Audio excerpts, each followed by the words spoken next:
4월을 맞이해서 자신들을 떠나겠다고 하는 예수님의 그 모습을 보면서 예수님께 던지는 제자들의 질문, 그리고 그 질문에 대한 답변을 통해서 우리 인생에 있어서 겪는 두려움과 염려와 불안, 우리도 모르는, 우리가 의식하지 않는 내면의 모습들을 어떻게 극복하고 이겨낼 수 있는가에 대해서 함께 4월 동안 말씀 나누고 있습니다. 지지난주에는 베드로와 도마에 이어서 오늘은 세 번째로 빌립이 예수님께 던지는 그 질문과 그 답변을 함께 살펴보려고 하는데요. 먼저 지난주에 도마의 질문을 보면 도마의 질문에 대해서 예수님이 내가 곧 길이요 진리요 생명이니 나로 말미암지 않고는 아버지께로 갈 수가 없다라는 이 말씀을 듣고서 가만히 있지 않고 빌립이 지자들을 대표해서 두 손을 번쩍 들고 질문이 있습니다 하면서 예수님께 던지는 질문입니다. 그리고 8절에 이렇게 질문합니다. 우리 함께 읽어보겠습니다. 시작. 빌립이 이르되 주여 아버지를 우리에게 보여주옵소서. 빌립은 당돌하게 보여달라고 이야기를 합니다. 하나님을 보면 어떻게 될까요?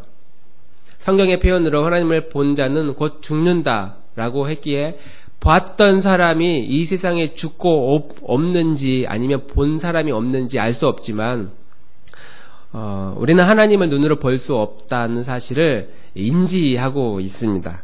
그런데 빌립은 당돌하게 직접 하나님을 보겠다라고 말씀을 하는데 여기서 아버지를 보여달라고 하는 그 의미는 바로 앞에 도마가 그 아버지의 예수님께서 제자들에게 내가 너희들을 위해 아버지의 집에 너희들을 위한 처소를 예배하러 간다. 하나님의 나라 아버지가 계시는 천국에 집을 준비하러 간다. 그리고 내가 그 길이다라고 이야기를 했고 빌립이 지금 그 아버지를 보여달라고 하는 말은 다른 말로 그 길을 보여달라는 거죠. 눈으로 보고 싶다. 예수님이 내가 곧 길이요 진리요 생명, 내가 그 길이다 이렇게 말씀을 하셨음에도 불구하고 빌립은 그 아버지의 그 길보다는 그 길 뒤에 있는 그 아버지의 집, 천국, 하나님 나라 이런 개념을 직접 보고 싶다는 겁니다. 한마디로 하나님을 눈으로 보고 싶다. 우리가 만약 하나님을 눈으로 볼 수 있다면 그리고 눈으로 보이는 형상을 만들어 놓고 예배한다면 지금 우리가 드려지는 예배보다 훨씬 더 경건하고 거룩하고 진지하게 예배를 드릴 수 있을 것이라고 생각합니다.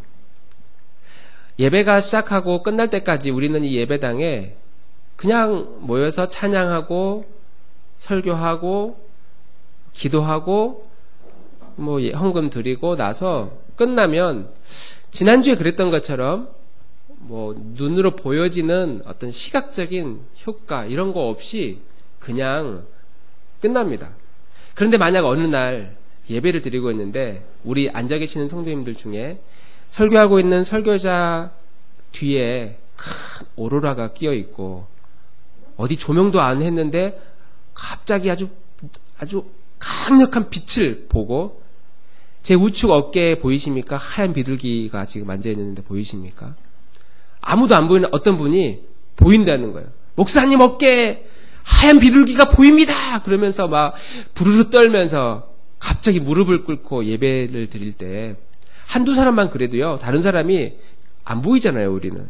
그래 보이지 않을 때 내가 지은 죄가 많아서 그런가, 뭔가 아직 믿음이 내공이 부족한가 하면서 왜 저분은 보이는데 나는 이런 기적이 안 보이는가 하는 마음이 들거든요. 그러면 벌써 이미 예배의 분위기가 완전히 달라집니다. 요즘 한참 이슈가 되고 있는 그 만민 모 교회의 그 목사님 이제 문제가 있잖아요. 그 교회는 굉장히 그런 분위기거든요. 그래서 벌써 배경 뒤가 다 천국 분위기로 만들어 놨어요. 온갖 조명들 만들어가지고, 담임 목사님이 안수하고 기도한 그 손수건을 들고 저기 그 성교 나가서 이 목사님이 우리 당의장 목사님이 직접 손을 얹고 기도받은, 안수받은 그 손수건이라. 이 손수건을 붙잡고 기도하면 나을 줄 믿는다 하면서 손수건을 다 사람들 어깨에 올려놓으면 막 기도하거든요. 그럼 막 목사님 어깨에 비둘기가 보입니다. 그러면 막 사람들이 막 환호성을 지르고 막 역시 위대한 우리 담임장 목사님. 그런 식으로 사람들의 마음을 사로잡고 이끄는 그런데 그게 힘이 있어요. 얼마나 많은 사람들이 그런 곳에 가서 예배를 드립니까? 만약 우리가 그런 분위기를 조성할 수 있고 또 그렇게 분위기가 조성된다면 지금처럼 우리 이렇게 예배 안 드립니다. 무슨 일이 있을 때 예배 빠졌다가 내가 무슨 일이 일어날지 어떻게 하나님이 계시는 그곳에 하면서 다른 곳에 예배 안 드리고 여기 와서 예배 드리고요. 예배 때 졸다가 딴 생각하다가 고민하다가 그럴 수 없어요. 성령님이 지금 와가지고 확 사람들을 쓰러뜨리고 그런다면 우리가 드리는 예배가 지금보다 훨씬 더 진지하고 또 뜨거운 그런 예배가 될 것이라고 생각합니다.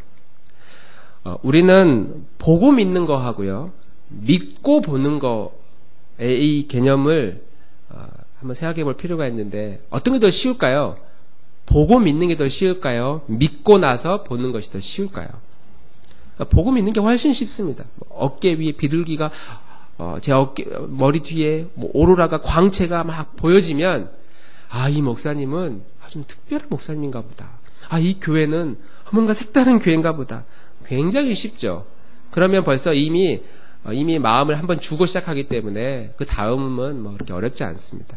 그래서 예수님이 이스라엘 백성들에게 나타나서 첫 번째로 했던 그 기적 중에 물을 포도주로 만들었던 기적이 있거든요. 그리고 많은 사람들이 이 표적을 보고 믿었다고 성경은 기록합니다. 예수께서 이 첫 표적을 갈릴리 가나에서 행하여 그의 영광을 나타내심에 제자들이 그를 믿으니라. 그 전까지 믿긴 믿었지만 제자들이 예수님을 믿긴 믿었지만 이 기적이 딱 한번 일어나고 나니까 장난이 아닌 거예요. 이분 도대체 어떤 분이신가 하면서 그때부터 이제 믿기 시작했습니다. 그런데 예수님은 이러한 믿음에 대해서 별로 신뢰하지 않고 별로 의탁하지 않았다고 말씀합니다. 왜냐하면 보고 믿는 믿음은 아주 일시적이고 아주 지엽적인 믿음이기 때문에 그것은 곧 사라질 믿음이다. 흔들릴 믿음이다. 우리가 무엇인가를 경험하고 체험을 통해서 예수님을 믿게 되면 그 믿음은 온전한 믿음이 아니다라고 우리에게 말씀하고 있습니다. 그래서 요한복음 2장 23절에서 25절까지 이렇게 말합니다. 우리 함께 읽어볼까요? 6월절에 시작. 6월절에 예수께서 예루살렘에 계시니 많은 사람이 그의 행하시는 표적을 보고 그의 이름을 믿었으나 예수는 그의 몸을 그들에게 의탁하지 아시며 또 사람에 대하여 누구의 증언도 받으실 필요가 없었으니 이는 그가 친히 사람의 속에 있는 것을 아셨음이니라. 아멘. 사실 굉장히 매력적인 거거든요. 기적을 체험한다는 거. 내가 기도하고 있는데 그 기도가 막 눈에 확 보여지는 채로 응답되고 너무 몸이 아파서 두 손을 딱 얹고 하나님 도와주십시오 했는데 손을 딱 떼는 순간 갑자기 통증이 확 사라지는 경험을 한 번만 하면 내가 주님을 잘 믿어봐야지. 이렇게 기도하니까 이런 응답을 주시는구나. 굉장히 매력적이고 끌리는 그런 체험입니다. 그런데 예수님은 그의 몸을 그들에게 의탁하지 아니하셨다. 그렇게 기적을 보고 따라오는 사람들을 신뢰하지 않았다는 의미죠. 왜냐하면 그것은 그 기적을 통해서 믿게 된 그것은 사실 우리들의 인생에 지속적으로 영향을 주지 않다는 것을 우리가 증인으로 이렇게 알고 스스로 증인이 되어서 이렇게 알고 있습니다. 우리의 과거 가운데 한 번쯤 기도 응답 받거나 예수님을 믿으니까 나에게 이런 일이 일어나는구나라는 그 기쁨을 경험했던 적은 한두 번 다 있을 거라고 생각합니다. 그런 기쁨들이 5년 후에 10년 후에 아니면 오늘 우리의 믿음을 흔들리지 않도록 꽉 붙잡아 주나요? 그렇지 않거든요. 그 순간에는 더 믿음을 가지고 주님을 사랑하며 살아야지라고 마음 먹게 도와는 주지만 결코 지속적이지 않다는 것을 주님은 너무나 잘 알죠. 그것이 우리의 신앙을 더 성숙하고 더 성장의 자리로 이끌어주는가? 그렇지 않다. 잠시 믿어지기는 할 수 있지만 결정적인 시련과 아픔이 다가오면 안개와 같이 아침의 안개와 같이 바람 불면 사라지는 것이 우리가 경험하는 체험 이고 예수님이 십자가에 달려 고난당하셨을 때 다 도망갔던 무리들 또 예수님의 제자들의 모습이 바로 그러한 모습입니다. 그래서 우리 인간은 내 자신을 그렇게 신뢰할 존재가 아니다. 왜 그런가 봤더니 경제학 용어인가요? 아마 그 표현 중에 그런 표현이 있더라고요. 기울어진 운동장이라는 그 표현이 있던데, 사진을 찾아보니까 좀 재밌는 사진이 하나 있었어요. 지금 만약에 저 운동장에서 이제 축구를 한다고 하면 우리 성도님들은 어느 팀에서 뛰고 싶습니까? 위에서 뛰고 싶습니까? 아래에서 뛰고 싶습니까? 누구라도 만약에 저렇게 축구를 하는데 위에서 축구를 했는데도 이기지 못한다면 집에 가야죠. 축구 선수로서 맞지 않을 거라고 생각합니다. 그냥 적당히 그 포인트만 잡아가지고 패스해서 밀어만 줘도 쉽게 그냥 이길 수 있을 것 같은, 우리가 살고 있는 이 세상이 이렇게 기울어져 있는 운동장에서 살고 있는 존재가 바로 이 세상을 살아가고 있는 우리들의 모습입니다. 우리는 이렇게 기울어져 있는 운동장에서 아침에 밥을 먹고요, 가정을 꾸리고 사랑하고 일을 하고 노동을 하고 학교를 다니고 밥을 먹고 돈을 벌고 잠을 자고 우리 일상적인 모든 삶을 이렇게 기울어진 운동장 위에서 우리는 살아갑니다. 이 세상은 이것을 의식하며 사는 사람과 의식하지 못한 채 살아가는 사람, 두 부류로 갈려요. 이것을 의식하는 사람은 살아가기는 살아가지만 뭔가 이건 이상하다는 것을 느끼는 사람이고, 이걸 의식하지 않은 사람은 그냥 아무 생각 없이 열심히 최선을 다해 살아갈 뿐입니다. 이것을 의식하느냐 의식하지 못하느냐가 바로 믿음의 시작이라는 것이죠. 믿음의 시작은 우리가 살고 있는 이 세상이 한쪽으로 기울어져 있다 혹은 기울어져 있지 않다를 판단하는 중요한 기준이 됩니다. 한밤중에 예수님께 찾아왔던 니고데모 선생을 우리는 들어본 적이 있을 겁니다. 이분은 이스라엘 민족의 종교 지도자고 인정받는, 존경받는 스승, 선생님이었습니다. 이분은 일평생 성경을 연구한 분이셨고요. 구약 성경을, 또 선지자들의 이야기들을, 모세의 가르침들을 열심히 공부했던, 그런데 아무리 공부하고 아무리 연구하고 율법적인 삶을 살고 그 율법을 가르쳐도 이건 뭔가 불편한 무엇인가가 아직 있다는 거예요. 해결되지 않은. 메시아가 온다고는 하지만 언제, 어느 시점에 또 와서 온들 어떤 식으로 이 나라를 회복시킬 것인지에 대한 그런 고민을 가지고 있었던 분이었기 때문에, 이런 고민을 가지고 있는 분이 어느 날 예수라고 하는 젊은이가 가르치는 그 가르침에 넓은 마음으로, 열린 마음으로 저분은 무엇을 가르치지? 귀를 기울이고, 편견을 두지 않고 귀를 기울이고 들어보고, 그리고 그분의 가르침을 들어보니까 자기가 가지고 있었던 이 불편한 마음, 뭔가 이 세상은 하나님의 구약의 가르침으로는 채워지지 않는 그 무엇인가가 아직 남아있다라고 하는 그 질문들을 이분에게 해보고 싶었던 것이죠. 그래서 한밤중에 예수님께 찾아와서 질문을 던집니다. 그리고 그날 밤에 예수님과 니고데모 선생이 풍부한 구원에 대해서, 하나님의 나라에 대해서, 거듭남에 대해서 이런 이야기들을 충분히 나오고 나서 거기서 예수님이 주신 답변 중에 아주 유명한 답변이 요한복음 3장 16절, 하나님이 세상을 이처럼 사랑하사 독생자를 주셨으니 이는 자를 믿는 자마다 멸망치 않고 영생을 얻게 하려 하심이라. 니고데모가 이러한 고민을, 진지한 고민을 하고 있었기 때문에 우리는 이러한 놀라운 예수님의 그 가르침의 비밀을 듣게 되었고 얻게 되었다는 것이죠. 이게 요한복음 3장 말씀이고요. 4장에 보면 뭔가 좀 인생의 기울어진 운동장에서 살아가고 있는 한 여인에 대한 이야기가 나옵니다. 수가성 사마리아 여인. 이분이 우물가에서 물을 기르고 있을 때에 예수님이 와서 이제 대화를 하죠. 그 대화하는 가운데 이 여인이 남편 5명을 갈아치우고 지금도 자기 남편이 본 남편이 아닌, 그냥 뭐 동거하고 있었는지 알 수 없지만 어쨌든 자기의 인생의 행복을 위해서 끊임없이 사람을 만나고 사람을 찾았던, 그래서 첫 번째 남편을 만나고 사별했는지, 두 번째 남편을 만나고 또 이혼했는지 버림받았는지, 그래서 5번째 남편을 만났지만, 그리고 지금도 누군가와 살고 있지만 여전히 채워지지 않는, 이 사람의 인생의 이 기울어짐은 사람을 채우면 내 인생이 무엇인가 해결될 것이라는 그런 고민들을 가지고 살아왔던 이 분이 결코 행복하지 않은 채 자포자기하는 심정으로 대낮에 물을 기르러 왔다가 예수님을 만나고 그곳에서 예수님과 대화 몇 마디 하고 나니까 내 인생에 무엇인가 문제를 이분이 해결해 줄 수 있지 않을까 하면서 시작한 대화가 예배에 대한 이야기입니다. 우리 조상들은 이 산에서 예배하면 된다고 그러던데 당신들 유대인들은 예루살렘에서 예배해야 된다고 그러는데 뭐가 맞는지 모르겠다고 자기의 이 신앙과 믿음에 대한 이야기를 꺼내기 시작하죠. 왜냐하면 자기의 인생이 사람에 치우쳐 있다는 것을 발견하고 나서부터 예수님과 대화 가운데 그것을 그 순간에 발견했기 때문이죠. 그때부터 믿음이 시작되었더라. 그래서 우리가 살고 있는 이 세상은 이렇게 한쪽으로 기울어진 운동장에서 열심히 달리기를 하는 불공평한 인생이라는 것을 성경은 이야기하고 있습니다. 이 말씀에 대해서 로마서 말씀에는 이렇게 이야기를 하고 있습니다. 우리 함께 읽어보겠습니다. 그러면 시작. 그러면 어떠하냐? 우리는 나으냐? 결코 아니라 유대인이나 헬라인이나 다 죄 아래에 있다고 우리가 이미 선언하였느니라.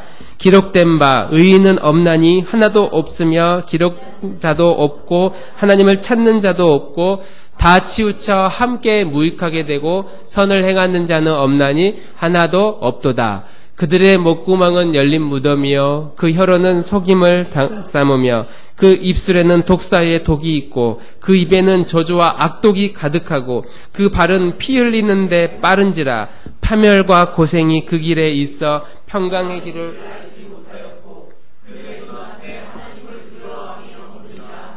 같으니라. 아멘. 모든 인간 다 죄 아래에 있다고 성경은 이야기합니다. 우리의 눈은 죄 아래에 있기 때문에 정확하게 볼 수 있는 힘이 없고 우리의 감각은 모든 사물들을 정확하게 인지할 수 있는 힘이 없고 우리의 머리는 올바르게 판단할 수 있는 힘을 상실한 채 살아가는 존재가 바로 우리들이다. 그런 우리가 무엇을 믿고 무엇을 의지하고 무엇을 기준으로 이 세상을 살아가고 있는가? 이 세상 사람들이 어떤 기준을 가지고 살아가고 있는가? 사람들은 자신이 가지고 있는 자신의 경험, 자신의 판단, 자기의 관점, 이걸 의지해서, 이걸 근거로 살아가고 있다는 것이죠. 이렇게 기울어진 운동장에서 그 기준이 내가 기울어져 있는지 없는지조차도 알 수 없는 채 살아가는 존재가 바로 우리 인간이다라는 것이죠. 어제 제가 속해 있는 목사님들의 모임이 있어가지고 그 모임 가운데 한 분이 우리 수원 공군 기지 군정 목사님이세요. 그래서 이번에는 그 기지에서 모임을 하자, 그 군부대에 있는 교회에 모임을 하자. 그래서 이제 어제 며칠 전에 가서 이제 말씀 공부도 하고 또 신앙의 교제도 나누고 돌아왔습니다. 이제 그 군정 목사님이 공군이다 보니까 목사님이 궁금한 거 있으면 한번 물어보라고. 그래서 여기 수원 공군기지에는 어떤 비행기가 있습니까? 물어봤어요. 제가 우리나라에서 최신형 가장 비싸고 가장 좋은 비행기는 오산에 있답니다.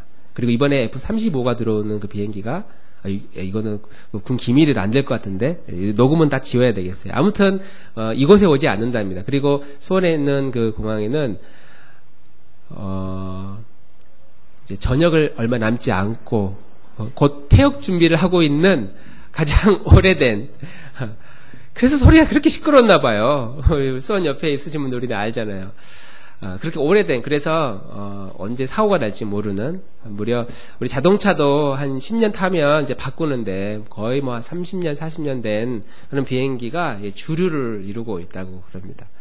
그 비행기를, 그래서 이번에 이제 비행기 추락 사고도 있었잖아요. 그런 이야기들 막 하면서 우리가 아직 알지 못하는 세계인데 비행기를 조정할 때에 특히 바다 위를 운행할 때 그런 경우가 있답니다. 바다 위를 운행할 때 비행기가 가다가 이렇게 그냥 뒤집히는 경우가 있나 봐요. 뭐 이렇게 우회전, 좌회전 이렇게 우회전인가요? 아무튼 오른쪽, 왼쪽으로 이렇게 움직이다가 비행기가 뒤집히는 그 상황이 되는데 자기가 지금 뒤집혀서 비행을 하는지 정상으로 운행하는지 판단을 못 할 때가 있대요. 왜냐하면 그도 그럴 것이 하늘이 파랗잖아요. 그리고 바다도 파랗잖아요. 그러니까 그냥 정상으로 갈 때 하늘은 파래요. 그리고 밑에도 파래. 뒤집혔을 때 위아래 파란데 어디가 바다인지 정확하게 판단이 안 설 때, 그때는 감각을 믿으면 안 되고 기계를 믿어야 된답니다. 기계가 지금 90도, 180도 뒤집혀 있다라고 안내를 하면 아무리 내가 지금 내가 정상으로 가고 있는 것 같은데라고 느껴도 이걸 돌려서 정상으로 가야 되는데 뒤집혀서 가고 있는데 내가 지금 바다 위로 추락할 것 같다라고 해서 이제 조종기를 끌어당기는 거죠. 그럼 비행기가 붕 뜨잖아요. 그런데 뒤집혀 있는 상태에서 이걸 당기면 그대로 밑으로 추락하니까 바다로 들어간답니다. 이런 사고들이 종종 있다고 그래요. 아마 이번 그 사고도 그런 사고의 일종이 아닐까 하고 추측하는 것인 것 같던데 아직 결과는 안 나왔으니까 우리가 가지고 있는 그 판단력이라고 하는 것이 그렇게 훈련을 받았어도 신뢰할 수 없는 것이 우리 인간의 판단력이다. 우리 성도님들 볼 때 이 마이크는 보이시죠? 다 보이시죠? 보이는 이 마이크가 강대상 위에 있다고 나는 믿는다. 우리 이렇게 말하지 않아요. 있다라고 말하지. 왜냐하면 눈에 보이기 때문에 믿을 필요가 뭐가 있습니까? 마이크가 강대상에 있구나라고 우리는 이해합니다. 그런데 강대상에 마이크는 보이지만 마이크가 선이 쭉 연결돼가지고 저기 뒤로 연결되어 있는 그 선이 혹시 보이시나요? 보이진 않지만 어쨌든 말하면 스피커로 소리가 나가는 걸 통해서 이런 환경을 통해서 선이 이어져 있다고 우리는 믿지요. 그리고 이것이 경험적으로 반복되면 그냥 있다고 우리는 생각합니다. 인식을 합니다. 눈에 보이지는 않아도 어떤 나타나는 결과물들을 보면서 케이블이 마이크 줄이 연결되어 있다는 사실을 우리는 믿습니다. 눈에 안 보이는데 경험을 통해서 반복적인 훈련을 통해서 우리는 믿습니다. 우리가 가지고 있는 인간의 이 오감이라는 것, 촉각, 미각, 후각, 시각, 감각, 이런 감각들이 모든 것을 정확하게 판단할 수 있다면 믿음은 필요 없겠죠. 마이크 선이 가려져 있지만 다 볼 수 있는 능력을 가지고 있다면 믿을 필요가 뭐가 있습니까? 마이크가 있다. 마이크 선이 있다. 눈에는 안 보이는 게 아니라 다 보여. 그러니까 믿을 필요가 없어요. 그냥 있는 거죠. 마이크 선도 있고 뒤에 숨겨져 있는 뒤에 앰프가 지금 전원이 지금 켜져 있을 거라고 믿을 필요도 없고 만약에 눈이 막 여기도 있고 여기도 있으면 다 보이면 우리는 믿을 필요가 뭐가 있어요? 그냥 다 있다고 그냥 존재하는 것을 받아들이면 되는 것이죠. 그런데 제가 이렇게 했지만 제 얼굴에 지금 뭐가 묻어 있는지 저는 볼 수 없어요. 거울이 아닌 이상, 거울을 보지 않는 이상 저는 제 얼굴에 뭐가 묻었는지 제가 얼마나 괜찮은 사람인지 잘생겼는지 잘 몰라요. 거울을 봐야만이 하면서 이해하지. 제 뒤에 지금 스크린이 얼마나 내려와 있는지 문이 열려 있는지 닫혀 있는지 저는 볼 수 없습니다. 저 문 뒤에 뭐가 있는지도 볼 수 없고 캄캄한 밤이 되면 멀리 있는 것 가까이 있는 것 어두워져서 볼 수 있는 힘도 없고 눈에 보이지 않는 아주 조그만 바이러스조차도 볼 수 없는 눈 또는 하늘의 우주 저 뒤에 있는 별 너무 큰 것도 우리는 볼 수 있는 능력이 제 눈에는 없습니다. 벽이 가리고 있으면 벽 뒤에 보이지 않고 너무 가까이 있어도 제 콧잔등 위에 뭐가 올라가 있는지도 저는 알 수 없는 인간의 감각은 매우 불완전하고 불안하고 제한적인 존재가 우리 인간이다. 다시 말하면 인간의 감각조차도 모든 걸 다 판단할 수 없다면 기울어진 운동장에서 우리의 본성 자체가 태어날 때 죄라고 하는 본성과 속성에 기울어져 있는 채로 태어난 우리 인간이 이것을 균형을 바로 잡으려고 할 때 이것을 바로 세우려고 할 때 무엇을 기준으로 삼아야만 제대로 균형 있는 삶을 살아갈 수 있는가 그것을 오늘 빌립이 예수님께 보여달라고 하는 겁니다. 하나님 아버지를 저에게 보여주십시오. 기준을 보여주십시오. 예수님께서 길이요 진리요 생명이라고 말씀했는데 그걸 어떻게 하는지 너무 애매하고 그걸 정확하게 이 두 눈으로 보여달라는 것이죠. 그러나 보여달라고 하는 그 인간의 눈이 이렇게 치우쳐 있어서 제대로 볼 수 있는 능력이 제한적인 이런 지엽적인 것만 볼 수 있는 우리 인간이 하나님을 보여달라고 할 때에 하나님은 보여주고 싶어도 그것을 보여줄 수 없는 모습을 우리는 알 수 있다는 것이죠. 사진 하나가 있는데 재미있는 사진이 있어서 하나 가져왔습니다. 난 중립을 지키는 거야 하면서 균형을 쫙 잡고 있거든요. 그래서 치우치지 않고 균형을 가지고 있구나. 그래서 그 다음 사진에 아닐걸? 그래, 그게 중립일 수도 있겠지 하면서 다음 사진, 여기가 기울어진 운동장이 아니었다면 말이야. 우리가 지금 잘 살고 있는 것처럼 보이는데 이 세상의 기준이 우리 자신, 우리의 경험, 우리의 생각을 기준으로 살아가려고 할 때 그 삶이 과연 균형 있고 흔들리지 않는, 치우쳐 있지 않은, 한마디로 잘 살고 있는, 행복하게 살고 있는가? 우리 인간은 태어날 때부터 죄로 기울어져 있고 본질상 진노의 자녀이고, 우리 인간은 하나님으로부터 이 죄에 대한 심판을 받을 수밖에 없는 연약한 인생인데, 이렇게 불완전하고 이렇게 흔들릴 수밖에 없고 한쪽으로 강력하게 치우쳐져 있는 우리 이 인간이 과연 어떻게 스스로 균형을 잡을 수 있는가?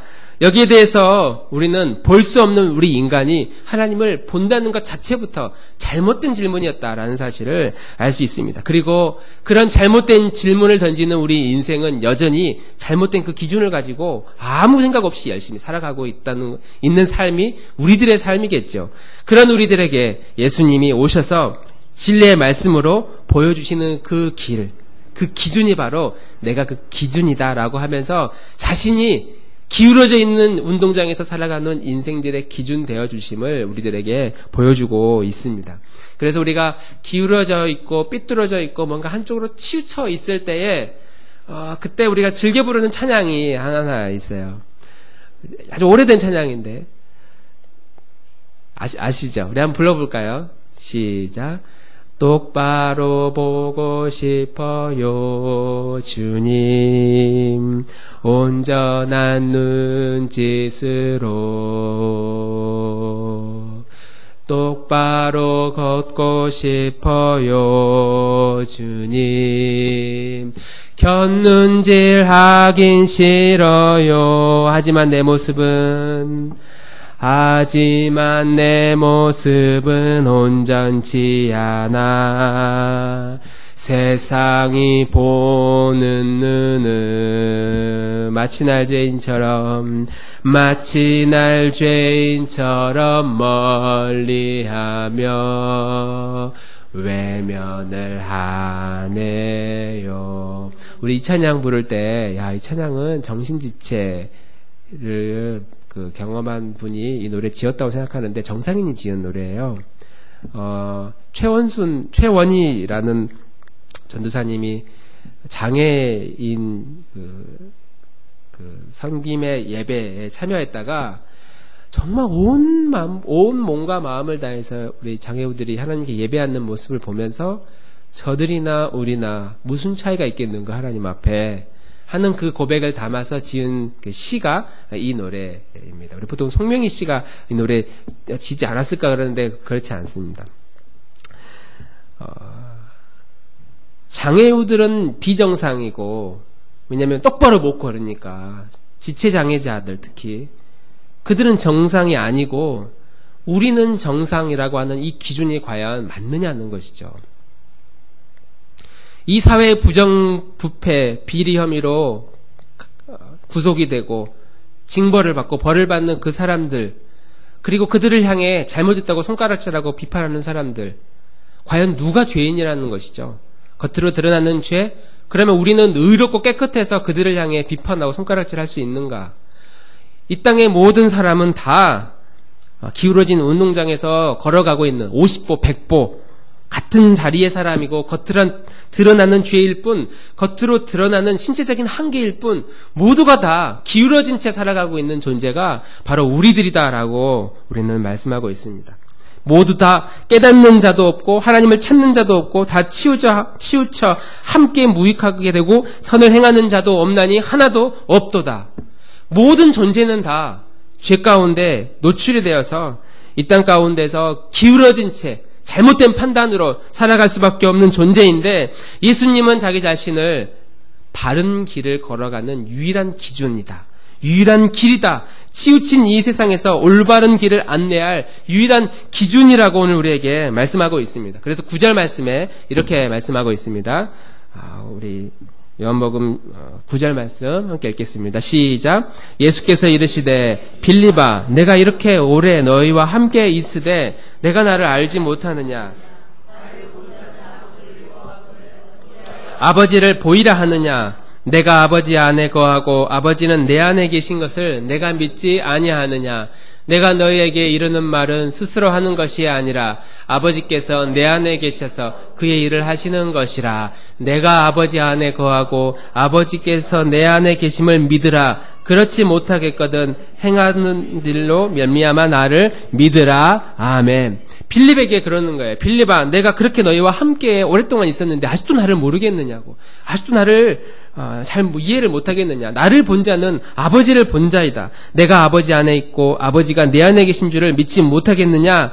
이건 내가 하는 말이 아니라 아버지가 내 안에 계시기 때문에 하는 말이다 라는 말씀을 하고 있는 거예요. 빌립에 대한 이 질문에 대해서 예수님이 주신 답변에 몇 가지 반복되는 단어가 있습니다. 성경에서 읽다가 같은 개념이나 단어가 반복되면 저자가 의도적으로 너무 중요해서 사용하고 있는 단어다. 하나님이 주시는 중요한 메시지가 이 안에 있다고 우리는 이해를 해야 됩니다. 10절, 11절에 보면은 반복되는 단어가 있는데 어떤 단어가 나와 있죠? 10절과 11절에 네, 파란색으로 표시가 되어 있죠. 내 안에 거하고 내 안에 거하고 내 안에 거하고 계속해서 지금 똑같은 말을 계속하고 있는 거예요. 이 의미는 빌립이 지금 보여달라고 그러는데 하나님을 보는 게 아니라 나를 보면 하나님을 볼 수 있다 라고 말씀하시면서 어떻게 예수님을 통해서 어떻게 하나님을 봅니까? 라고 하는 그 답변을 안에 거하고 이 단어를 지금 사용하고 있다는 것이죠. 내가 아버지 안에 아버지가 내 안에, 내가 아버지 안에 아버지가 내 안에, 내가 남편의 마음속에 남편 마음속에 내가 내 자녀의 마음속에 자녀 마음속에 내가 있고. 이게 어떤 의미죠? 어떤 의미인가요? 이게 서로 따로따로 논다는 의미인가요? 아니면 서로 하나가 된다는 의미죠. 연합된다는 의미입니다. 우리가 하나님 아버지를 어떻게 볼 수 있습니까? 그 질문에 대한 예수님의 답변을 다른 여러 가지 도구 쓰지 않고요. 연합의 비밀을 설명하고 있는 거예요. 내가 아버지와 지금 하나가 되어 있다. 연합되어 있다. 내 안에 아버지 계신다. 아버지 안에 나도 있다. 연합되어져 있는 존재. 우리는 삼위일체라는 그 교리를 통해서 성부, 성자, 성령 하나님이 완벽하게 연합되어 있고 하나이라는 사실을 잘 알고 있습니다. 완벽하게 하나 되어 있지만 하나이지만 또 완벽하게 분리되어 있는 이런 모순 아닌 모순을 가진 존재. 그러나 우리는 예수님과 성령님과 성부 하나님의 존재를 서로 너무 사랑하셔서 하나 되어 있고 연합되어 있는 상태. 그리고 우리가 하나님을 이해하기 위해서는 눈이 아니라 그렇게 연합되어져야만이 하나님의 존재를 느낄 수 있는 존재가 바로 우리들이다. 예수님이 우리에게 그 길을 지금 다시 한번 설명해주고 있는 겁니다. 하나 되어본 경험을 가진 사람만이 예수님과 아버지가 하나 되어 있다는, 그리고 하나님이 어떤 분이신지를 그때만이 느낄 수 있는 비밀을 예수님이 말씀해주고 있는 것이죠. 그래서 내가 하나인 것처럼, 우리가 하나인 것처럼 너희도 서로 사랑하고 너희도 서로 하나가 되라 라고 예수님께서 우리에게 말씀하고 있습니다. 하나 돼서, 한 팀이 돼서 더 위대한 일을 하고 더 멋진 삶을 살라고 하나가 되라는 것이 아니라, 그래서 한 가정 되게 해달라고 기도하는 것이 아니라, 그렇게 하나가 된 경험을 가진 사람만이 하나님이 이런 분이시구나라는 사실을 우리가 경험하고 깨닫게 되기 때문이라는 것이죠. 하나가 되는 건 정말 어려운 일입니다. 왜냐하면 우리는 기울어진 운동장에서 편협한 인간의 편견을 가지고 죄된 본성을 가지고 자기가 자기 인생의 기준이 되어서 살아가는 인생이기 때문에 이런 인생길을 위해서 하나가 된다, 연합한다, 일치한 마음을 갖는다, 너무 어려운 일이죠. 그런 인간을 향해 주님은 성부, 성자, 성령 하나님이 태초부터 하나가 되어 계셨던 그 기쁨과 그 평강. 그래서 우리가 하나님을 이야기할 때 하나님은 사랑이시라. God is love. 하나님은 사랑이시다. 왜 사랑입니까? 서로 사랑하는 마음으로 하나가 되기 위해서는 사랑 없이는 하나가 될 수 없기 때문에 서로 완벽하게 사랑하고 있는 분, 성부 하나님이 성자 예수 그리스도를 완벽하게 사랑하고 있고 너무 좋아서 어쩔 줄 몰라 하시고 성자 예수님께서 성령 하나님을 사랑하고 존경하고 존중하고 같이 마음속에 품고 계시고 성령 하나님이 성부 하나님을 너무너무 사랑하셔서 견딜 수 없는 사랑의 기쁨을 가지고 있는 그 사랑으로 하나가 되어 있기에 우리가 이 세상에서 하나가 되기 위한 유일한 길은 15절에 이렇게 말씀하고 있습니다. 주님이 우리에게 서로 사랑하는 기쁨의 미션을 맛보기 위해서 우리 15절 함께 읽습니다. 시작. 너희가 나를 사랑하면 나의 계명을 지키리라. 아멘. 하나님을 보고 싶은 이들 그리고 우리들을 향해 그 눈으로 이 불완전한 인간의 시각으로 하나님을 볼 수 없기에 볼 수 있도록 우리에게 주시는 그 제시하는 길이 하나가 되라. 그런데 우리가 아무리 하나가 되려고 해도 우리는 하나가 될 수 없는 죄된 본성을 가지고 있는 존재라는 것이죠. 그래서 예수님이 너희가 나를 사랑하면 나의 계명을 지키라. 결국 우리가 할 수 있는 유일한 길은 우리가 주님을 사랑할 때, 예수님을 사랑하게 될 때, 그 사랑의 마음으로 예수님을 섬길 때 하늘의 아버지 하나님이 이런 분이시구나 라는 사실을 알게 되고 우리가 서로 완벽한 사랑은 아니라 할지라도 서로 사랑하려는 마음을 가지고 있을 때 우리가 좋은 것이 아니라 이 사랑을 통해서 예수님이 이런 분이시구나. 우리가 사랑으로 이 사회와 세상을 섬길 때 사랑이신 성령 하나님이 이런 능력 있는 분이구나. 이런 힘을 우리에게 주시는 분이구나 라는 사실을 우리는 알게 된다는 것이죠. 그래서 우리는 주님을 사랑하고 내 이웃을 내 몸처럼 사랑하고 이 사랑으로 이 세상을 섬겨야 될 그런 사명을 가진 존재다라는 것이 우리가 가져야 할 길인 줄 믿습니다. 할렐루야. 우리가 이전에 건물 위에 있는데 갑자기 하얀 연기가 막 여기서 막 스물스물 밀려 들어와요. 뭔가 좀 느낌이 이상해요. 그럼 우리 어떻게 해야 됩니까? 예배 드리고 있다가 막 연기가 갑자기 막 밀려 들어오기 시작해요. 그러면 어떻게 해야 됩니까? 믿음으로 끝날 때까지 견뎌야 됩니까? 네. 제가 광고하겠죠. 심각한 것 같다. 우리 잠시 예배를 중단하고 일단 뒤에서 문을 통해서 아이들부터 안전하게 그리고 연장자 순으로 이렇게 줄 지켜가지고 넘어지지 않게 피신하라. 그렇게 이야기하겠죠. 왜냐하면 사람은 불이 났을 때 이 불에 타서 죽는 게 아니라 질식해 죽잖아요. 그리고 최근에 몇 년 동안 질식해 죽은 이 건물 안에 화재 사건으로 인해서 이 사건이 있었다는 것을 우리는 경험했기 때문에 수십 명이 질식해서 죽은 이런 사건들을 우리는 다 경험하고 있기 때문에 연기만 봐도 어떻게 행동해야 되는지를 우리는 너무나 잘 압니다. 경험을 가지고 있기 때문에. 우리가 단체로 중국에 여행을 가기로 해서 이제 돈이 없어서 우리 배를 타고 가기로 했어요. 배를 타고 4인실에 들어가지고 소파에 앉아서 이렇게 TV도 보면서 이야기 나누면서 이렇게 쉬고 있는데 배가 조금씩 기울어져요. 한 10도. 그러다가 한 15도 정도. 한 20도 기울어져서 갑자기 물컵이 쨍그랑 깨져요. 그러면 여러분들 어떻게 하시겠습니까? 의선아. 배에 있는데 배가 한 20도 기울어졌는데 이대로 지금 계속 가. 그럼 어떻게 해야 되겠니? 그냥 나 졸리니까 나 한숨 자고 정상 되면 말하라고 자러 침대로 올라가겠니? 아니면 일단 나가보겠니? 일단 나가야 돼요. 왜냐하면 우리는 경험했거든요.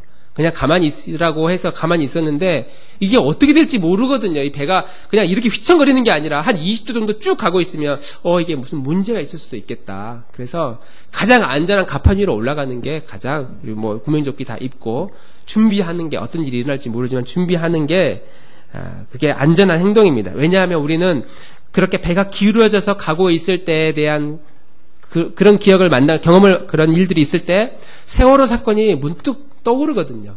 그런 경험을 가지고 있기 때문입니다.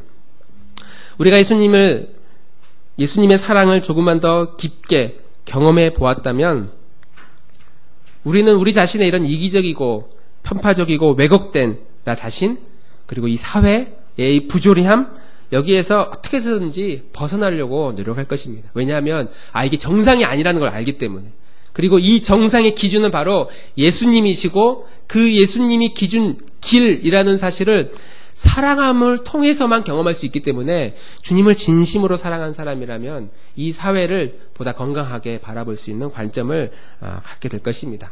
만약에 주님을 사랑하지 않고 이 사회의 부조리함 가운데서도 그냥 막 산다면 그 막 사는 인생의 끝은 어떻게 될 것이라는 사실을 우리 너무나 잘 알고 있기 때문이죠. 그래서 오늘 빌립은 예수님께 질문을 던지고 우리도 이러한 질문을 던져야 됩니다. 하나님,